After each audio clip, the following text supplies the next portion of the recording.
have the crush on you? You lied to me.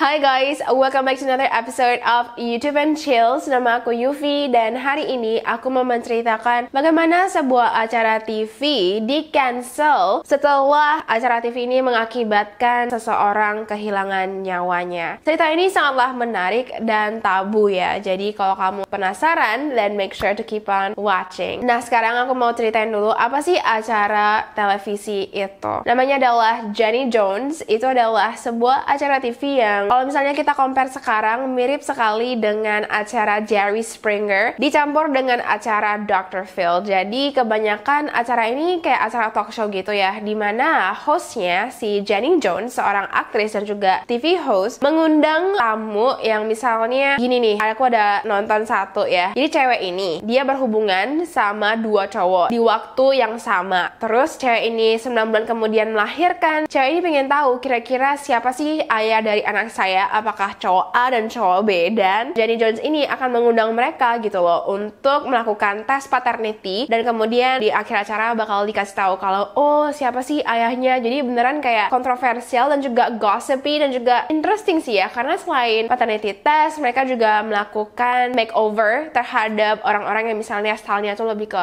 hard punk gitu. Selain itu mereka juga sering sekali mengundang remaja nakal, jadi mirip seperti Dr. Phil ya, yang kayak Cash Me Outside, how about that gitu. Nah si Jenny Jones ini bakal memberikan rehabilitasi untuk remaja-remaja nakal supaya mereka bisa tumbuh menjadi orang dewasa yang lebih produktif dan gak nakal lagi. Makanya ini adalah acara yang sangat sukses ya, karena acara ini berlangsung selama 12 tahun, dimana aku yakin kalau misalnya kejadian ini nggak terjadi ya, pasti aja sampai hari ini acara Jenny Jones itu masih berlangsung gitu loh, atau enggak berhenti nggak lama, karena memang ya segmennya itu menarik-menarik banget. Oke, sekarang kita bakal ngomongin tentang kejadian yang membuat acara ini di cancel. Nah jadi suatu hari tahun 1995, tepatnya pada bulan Februari, casting call produser acara Jenny Jones itu menelepon seorang laki-laki yang bernama Jonathan Smith. Jonathan ini bekerja di kantor, dia adalah laki-laki yang normal gitu ya, dan ketika dia mendapatkan telepon itu dia angkat, dia tanya, kenapa kamu mau undang aku ke acara Jenny Jones? Nah produsernya bilang kalau kamu punya secret admirer, dan secret admirer kamu pingin memberitahukan kamu dia itu siapa dari acara ini, kamu mau datang atau enggak. Nah si Jonathan pun tanya apakah dia itu cowok atau cewek, secret admirer aku kan. Produsernya bilang kalau bisa aja cowok bisa aja cewek gitu, tapi begitu Jonathan dengar kalau oh my god bisa aja cowok, dia langsung bilang kalau gak mau, aku nggak mau sih kalau misalnya cowok ya, karena aku tuh memang straight gitu kan. Produsernya pun langsung bilang gitu loh kepada si Jonathan kalau tenang aja, kamu pasti bakal have a good time, kamu bakal have fun, kamu datang aja gitu loh, seakan-akan memberikan dia petunjuk kalau ya secret admirer kamu itu cewek, don't worry, kamu have fun bakal di sini gitu. Nah akhirnya si Jonathan pun setuju. Beberapa hari sebelum dia datang ke acara itu, dia beli jas baru, dia beli dasi baru, dia beli baju baru, beli celana baru gitu kan. Terus dia cerita-cerita sama teman kantornya, dia bilang kalau misalnya secret admirer aku itu adalah mantan aku yang baru putus dengan aku beberapa bulan yang lalu, aku bakal propose dia di acara Jenny Jones gitu. Nah ini membuat rekan kerjanya ngerasa kalau oh wow that's so cool you know. Udah gitu kan. Acara ini pun di taping pada tanggal 6 Maret 1995, dimana ketika si Jonathan datang ke panggung untuk melihat siapa secret admirer-nya, bukan mantannya, bukan cewek, melainkan tetangganya sendiri yang bernama Scott Amador. Nah aku pengen kamu lihat reaksi dari Jonathan. See who has the crush on him. Here's John.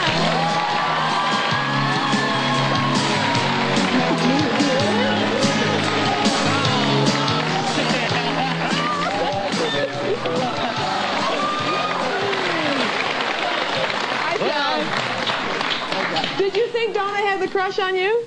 Did I? No, we're good friends. Well, guess what? It's Scott that has the crush on you. You lied to me. Before we talk, take a look at, we'll show a little playback of what Scott said about you, John. Take a look at that monitor right down here? there. Well, it entails like whipped cream and champagne, stuff like that.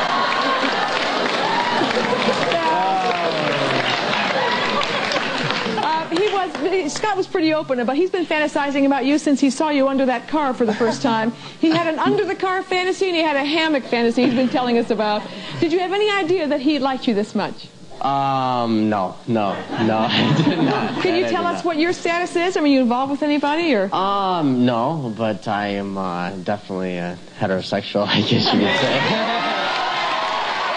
Iya, jadi kamu bisa lihat ya, dia itu kayak tutup mukanya, terus dia bilang kepada Scott kalau, oh my god, kamu bohong sama aku gitu kan ya. Tapi dia kayak masih senyum-senyum, masih berusaha untuk, apa ya, compose himself gitu ya. Tapi sebenarnya di dalamnya itu dia merasa sangat-sangat dibohongi, dia merasa sangat-sangat marah, dan dia juga merasa sangat-sangat malu. Karena, pertama dia kira itu Secret Admirer itu bakal cewek ya gitu ya, bukan cowok. Ketika dia selesai taping, bapaknya telepon Jonathan dan bilang kalau kamu itu gay ya, kayak gitu loh. Dan ini pun membuat Jonathan jadi merasa malu banget. Dia merasa kalau oh my god, masa bapak aku bisa ngerasa aku seperti itu gitu kan ya. Dan akhirnya dia pun merasa sangat-sangat malu. Malam itu juga dia merasa sangat marah, tapi ya udahlah ya, dia berusaha untuk move on dari itu. Tapi ada satu plot twist yang menurut aku amazing banget, dimana keesokan harinya Scott mendapat telepon. Ketika Scott mengangkat, siapa yang telepon dia? Jonathan ngajak dia buat minum malam itu, dan pastinya Scott ngerasa happy dong ya. Dia ngerasa kalau oh my god, jangan-jangan Jonathan itu memang dia gay gitu kan ya, dan dia mau undang aku untuk pergi minum-minum. Nah, akhirnya malam itu juga mereka pergi ketemuan untuk minum-minum di sebuah bar. Dan ketika mereka pulang, guess what guys? Si Jonathan dan Scott berjigi-jigi. Iya, seorang Jonathan yang bilang kalau aku itu straight di depan televisi malah melakukan hubungan dengan Scott, seorang laki-laki. Dan keesokan harinya tampaknya ini semua normal gitu ya. Tampaknya belum banyak orang yang tahu, tapi Scott langsung cerita gitu loh sama teman terdekatnya. Dia bilang kalau oh my god, guess what, Jonathan tidur loh sama aku gitu kan ya. Ini pun membuat Scott merasa sangat-sangat bahagia. Nah, 2 hari setelah mereka jigi-jigi, Scott pun memberikan note ya di depan pintu rumah Jonathan. Dan ketika Jonathan sampai rumah dari pulang kerja, dia mengambil note itu, di mana note-nya membaca, kalau kamu ingin melampiaskan hasratmu, hanya akulah yang memiliki alat yang cocok. Nah, melihat itu, Jonathan tampaknya merasa sangat-sangat malu ya. Dia merasa kalau, oh my god, kalau misalnya teman aku lihat, atau nggak bapak aku lihat note ini, what will they think about me gitu loh. Aku tuh bukan gay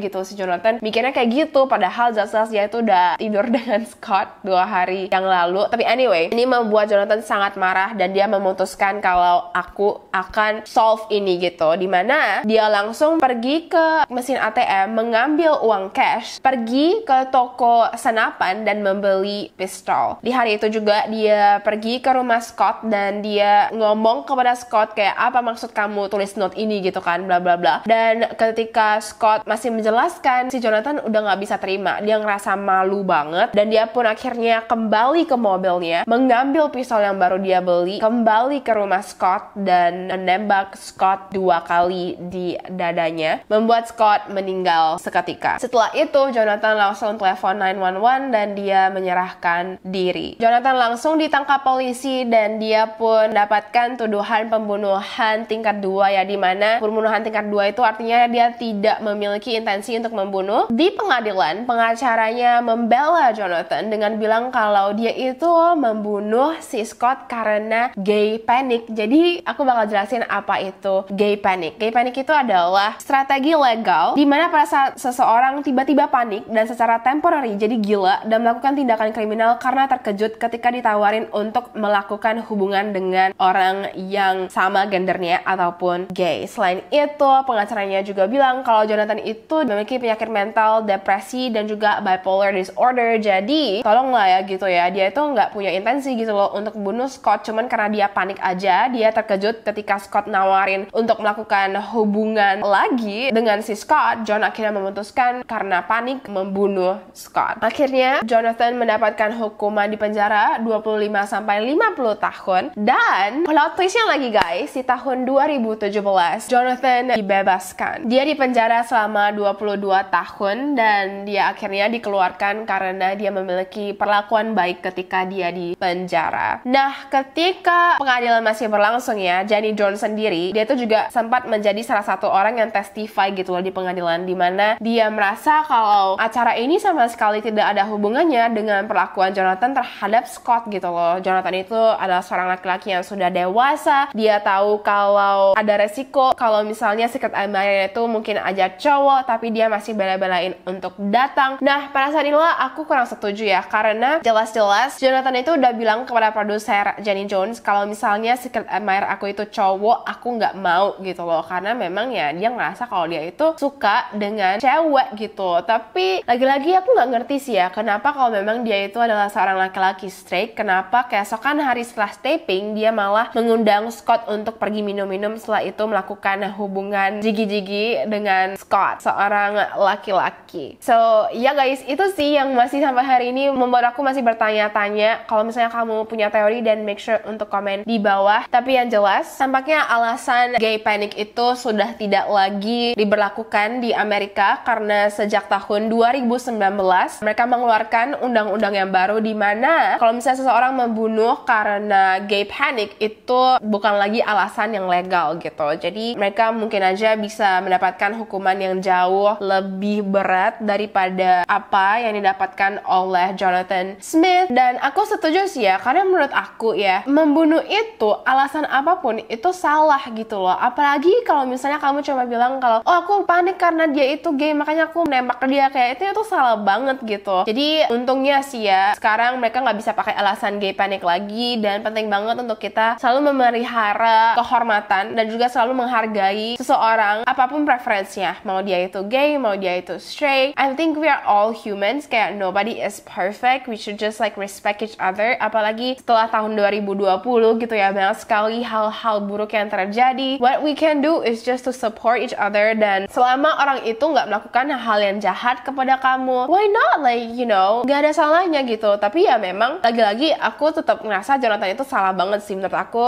Aku nggak tahu apakah dia harusnya mendapatkan hukuman yang lebih berat, tapi alasan dia membunuh Scott itu salah for me personally. Make sure untuk komen di bawah opini kamu. Anyway guys, itulah ending dari ceritanya. Dan setelah kejadian ini, acara Jenny Jones pun lama-lama ratingnya mulai merosot ya, karena banyak sekali penonton yang merasa kalau Jenny Jones itu keterlaluan. Dia asik nge-push Scott dan juga si John untuk mengutarakan perasaan mereka, padahal jelas-jelas si John itu ngerasa nggak comfortable, dimana di sini kamu bisa lihat dia itu malu-malu ketika menceritakan fantasinya, dan kamu bisa lihat juga si John itu sangat malu-malu sekali ketika dia sadar kalau admirer-nya itu bukanlah cewek melainkan cowok. So iya guys, acaranya pun di cancel, dan aku nggak tahu apa yang terjadi kepada Jenny Jones sekarang, tapi harusnya sih dia masih tajir-tajir aja ya, karena kan mean she get the money selama 12 tahun gitu loh untuk acara ini. Anyway, thank you so much for watching, thank you so much for subscribing. I love you all, and I will see you in my next video.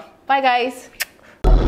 Anywhere, whenever, dark, we're still together.